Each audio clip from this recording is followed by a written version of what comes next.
অতএব আপনি যখন আমার গলায় ছুরি চালাবেন, আমার চোখের মধ্যে যখন আপনার চোখ পড়ে যাবে, আমার চেহারায় যখন আপনার চোখ পড়ে যাবে, পিতা হিসাবে সন্তানের প্রতি আপনার মায়া লেগে যাবে, তবে আমি ইসমাইল আপনার সন্তান আপনাকে বলে আপনার চোখটা মেহেরবানি করে আপনি বেঁধে ফেলেন। আল্লাহু আকবার বলেন। আপনার চোখ আপনি বেঁধে ফেলেন, কারণ আমার চোখে আপনার চোখ পড়লে আমার প্রতি আপনার মায়া লেগে যাবে, আমার চেহারার মধ্যে আপনার চোখ পড়লে আপনার মায়া লেগে যাবে। অতএব আপনার চোখটা বেঁধে ফেলেন, যেন আমার চোখে চোখ না পড়ে, আমার চেহারায় যেন আপনার চোখ না পড়ে। ইব্রাহিম চোখ বেঁধে ফেললেন। ইব্রাহিম আলাইহিস সালাতু ওয়াস সালামের সুন্নাহ, কারণ ইব্রাহিম আলাইহিস সালাম এমন একজন নবী ছিলেন, এমন একজন নবী, আদম আলাইহিস সালাতু ওয়াস সালাম থেকে শুরু করে শেষ নবী মুহাম্মদুর রাসূলুল্লাহ সাল্লাল্লাহু আলাইহি সাল্লাম পর্যন্ত যত নবী রাসূল আল্লাহ দুনিয়াতে পাঠাইছেন, সবচেয়ে বেশি পরীক্ষার সম্মুখীন হয়েছেন ইব্রাহিম আলাইহিস সালাম। আর তিনি সফলতার সাথে সব পরীক্ষায় উত্তীর্ণ হয়েছেন। সুবহানাল্লাহ বলেন। সব পরীক্ষায় সফলতার সাথে উত্তীর্ণ হয়ে গেছেন।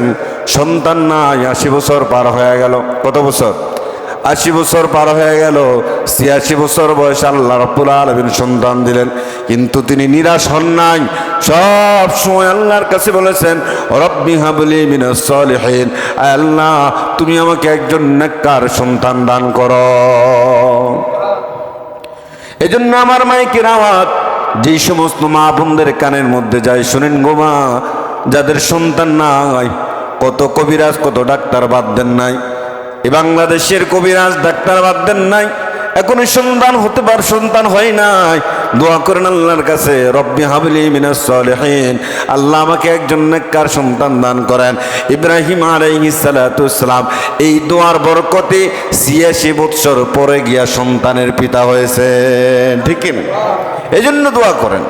পিতা যারা আছেন, বাবা যারা আছেন, এখানে যারা বিবাহ করেছেন, সন্তান হয় না, এই জন্য আল্লাহর কাছে দোয়াটা করেন। আল্লাহর কাছে কোনো কিছুর অভাব আছে বলেন? কোনো কিছুর অভাব আছে? আল্লাহ কাউরে খালি ফিরায় না, আমরা চাইতেই জানি না আল্লাহর কাছে। 86 বছর বয়স, হাজেরার মাথার চুল পেকে গেছে, বাড়ির সামনে বসে আছে জিবরাইল আলাইহিস সালাতু ওয়াস সালাম। বলেন, হাজেরা তুমি তো সন্তান সম্ভবা, তোমার গর্ভে সন্তান। বলে, কি বলেন? বৃদ্ধ হয়ে গেলাম, মাথার চুল পেকে গেছে, আমার স্বামীও বৃদ্ধ হয়ে গেছে, লাঠি ভর দিয়ে এখন হাঁটে, এই বয়সে বুঝি সন্তানের মা হমু, আর এই বয়সে বুঝি ইব্রাহিম সন্তানের বাবা হবে? বলে, হ্যাঁ, এই বয়সেই সন্তানের বাবা হবেন। 86 বছর বয়সে আল্লাহ রাব্বুল আলামিন ইব্রাহিম আলাইহিস সালাতু ওয়াস সালামকে সন্তান দান করেছেন, ইসমাঈল আলাইহিস সালাম। আবার যখন ইব্রাহিমের 96 বছর বয়স, তখন অন্য বিবির ঘরে আরেকটি সন্তান হলো ইসহাক আলাইহিস সালাতু ওয়াস সালাম। 2 সন্তান হলো খুব বৃদ্ধ বয়সে। এই সন্তান দান করার পরে বৃদ্ধা বয়সে যখন সন্তান হলেন, দুনিয়ায় সন্তান ভূমিষ্ঠ হওয়ার পরে ইব্রাহিম সন্তানটাকে কোলে নিলেন, কত চুমু খেলেন, চোখে চোখে চাহনি, চোখের পানি পড়ে গেলেন, আল্লাহ আমাকে সন্তান দিয়েছে, খুশিতে চোখের পানি চলে এসেছেন। এই সন্তান যখন এবার বাবার সাথে হাঁটতে পারেন, কাজকর্ম করতে পারেন, আল্লাহ আবার ইব্রাহিমকে পরীক্ষায় ফেলে দিলেন। ঘুমের ঘরে ইব্রাহিম স্বপ্ন দেখলেন, আল্লাহ জানায় দিলেন, ইব্রাহিম তোমার প্রিয় বস্তুটাকে আমি আল্লাহর রাস্তায় কোরবানি দাও। নবীদের স্বপ্ন নবীদের স্বপ্ন আল্লাহর নির্দেশ, নবীদের স্বপ্ন আল্লাহর আদেশ। সুবহানাল্লাহ বলেন। ঘুমিয়ে আছেন ইব্রাহিম, স্বপ্ন দেখায় দিলেন, ও ইব্রাহিম, প্রিয় বস্তু আমি আল্লাহর রাস্তায় কোরবানি দাও। সন্তান যখন হাঁটতে পারে, পিতার সাথে চলাফেরা করতে পারে, কাজকর্ম করতে পারে, আল্লাহ স্বপ্নে দেখায় দিলেন, قال يا بني إني أرى في المنام أني أذبحك فانظر ماذا ترى قال يا أبت افعل ما تؤمر ستجدني إن شاء الله من الصابرين। স্বপ্নে দেখায় দিলেন প্রিয় বস্তু আল্লাহর রাস্তায় কোরবানি দেওয়ার জন্য। সন্তানকে নিয়ে হাঁটলেন মিনায়। এই সন্তানকে বললেন, ও সন্তান ইসমাইল, ঘুমের ঘরে আমি স্বপ্ন দেখেছি তোমাকে জবে করতেছে, তোমার এখন অনুভূতি কি? তোমার কি অনুভূতি কি? আচ্ছা, ইব্রাহিম আলাইহিস সালাতু ওয়াস সালামকে জবে করার জন্য, ইসমাইলকে কোরবানি করার জন্য নির্দেশ দিলেন কে? বলেন না, নির্দেশ দিলেন কে? তো এখানে ইসমাইল আলাইহিস সালাতু ওয়াস সালামকে জিজ্ঞেস করার কোনো দরকার আছে? বলেন, কোনো দরকার আছে? কোনো দরকার নাই। তারপরে জিজ্ঞেস করলেন কেন? যে সন্তানের অনুভূতি জানতে চাইলেন, যে তার অনুভূতিটা কি। আমি যে তাকে কোরবানি করব, আমি যে তাকে জবেহ করব, আমার সন্তানটাকে জানায় দেখি সন্তানের অনুভূতি কি। কারণ তিনি তো আর সাধারণ একটা দুইটা বালকের মতো বালক নয়, তিনি খলিলুল্লাহ ইব্রাহিমের সন্তান, পরবর্তী একজন নবী। সুবহানাল্লাহ বলেন। ইব্রাহিম যখন জানায় দিলেন, আর সন্তান ইসমাঈল, আমি তোমাকে জবে করব, ঘুমের ঘরে আমি স্বপ্ন দেখেছি, আল্লাহ আমাকে নির্দেশ দিয়েছেন, তোমার অনুভূতিকে। সন্তান জানায় দিলেন, ইয়া আবাতি ফাআল মা তুমার সাতাজিদুনি ইনশাআল্লাহু মিনাস সাবিরিন। সুবহানাল্লাহ বলেন। আল্লাহ আপনাকে নির্দেশ দিয়েছেন, ঘুমের ঘরে স্বপ্ন দেখাইছেন, ওহির মাধ্যমে আপনাকে আল্লাহ জানায় দিয়েছেন আমাকে জবে করার জন্য, আপনার প্রিয় বস্তুটাকে আল্লাহর রাস্তায় জবে করার জন্য। আপনার প্রিয় বস্তুটাই তো হলাম আমি, আপনার প্রিয় বস্তু হলাম আমি। অতএব আপনি কোনো টেনশন করবেন না, কোনো চিন্তা করবেন না, আমি আপনার এই জবের মধ্যে রাজি। সুতরাং আপনি আপনার কাজ করেন, নিশ্চয়ই আপনি আমাকে সবরকারীদের সাথে পেয়ে যাবেন, আমাকে আপনি সবরকারীদের সাথে পাবেন। প্রস্তুত হয়ে গেলেন, পিতা পুত্রকে জবাই দিবেন মিনা প্রান্তরে। সন্তান বললেন, বাবা আমি যতটুকুন জানি বিদ্যা বয়স আল্লাহ তাআলা আমাকে আপনাকে দান করেছে, অতএব আপনি যখন আমার গলায় ছুরি চালাবেন, আমার চোখের মধ্যে যখন আপনার চোখ পড়ে যাবে, আমার চেহারায় যখন আপনার চোখ পড়ে যাবে, পিতা হিসাবে সন্তানের প্রতি আপনার মায়া লেগে যাবে।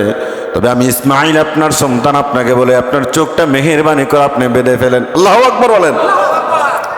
আপনার চোখ আপনি বেঁধে ফেলেন, কারণ আমার চোখে আপনার চোখ পড়লে আমার প্রতি আপনার মায়া লেগে যাবে, আমার চেহারার মধ্যে আপনার চোখ পড়লে আপনার মায়া লেগে যাবে। অতএব আপনার চোখটা বেঁধে ফেলেন, যেন আমার চোখে চোখ না পড়ে, আমার চেহারায় যেন আপনার চোখ না পড়ে।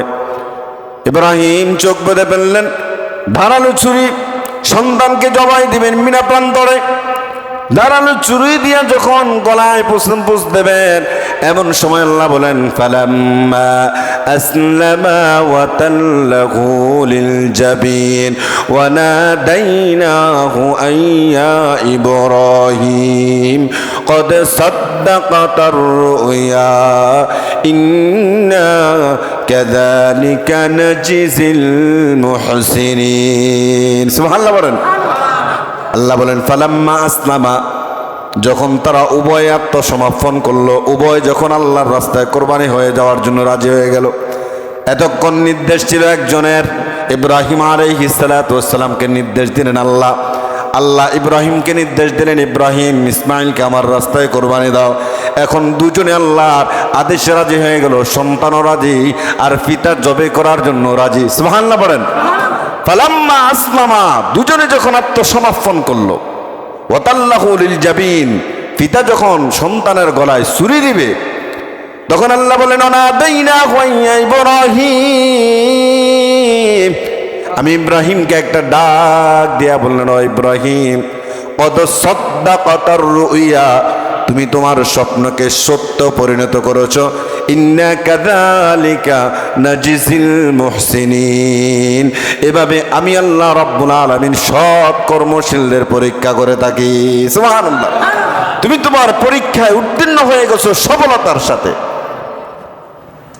ইসমাঈলকে যখন জবেহ করবেন, ছুরি চালাবেন, এমন সময় জিবরাইল আলাইহিস সালাতু ওয়াস সালাম বললেন, রব্বুল আলামিন আমার দিলে তো আর মানে না, সহ্য হয় না, কারণ কখন জানি ইব্রাহিমের ছুরি দিয়ে ইসমাঈল জবে হয়ে যায়।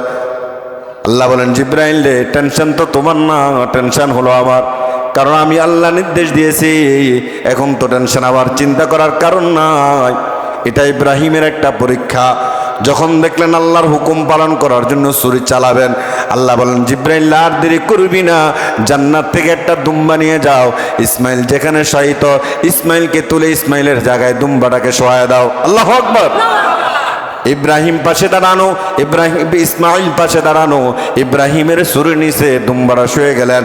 আর ইব্রাহিম বললেন আল্লাহু আকবার, আল্লাহু আকবার, লা ইলাহা ইল্লাল্লাহ, আল্লাহু আকবার বলে ফুঁস দিলেন, গলা কেটে গেল। আর পাশে ইসমাইল দাঁড়ানো, ইসমাইল বললেন ওয়ালিল্লাহিল হামদ, সুবহানাল্লাহ বলেন। আল্লাহু আকবার, আল্লাহু আকবার, আল্লাহ সবচেয়ে বড়, আল্লাহ সবচেয়ে বড়, আল্লাহ ছাড়া কোনো ইলাহ নাই, মাবুদ নাই, আল্লাহ সবচেয়ে বড়।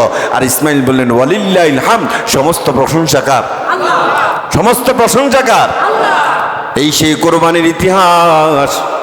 আমরা যে কোরবানিটা করি সুন্নাতে আবিকুম ইব্রাহিম, ইব্রাহিম আলাইহিস সালাতু ওয়াস সালামের সুন্নাত।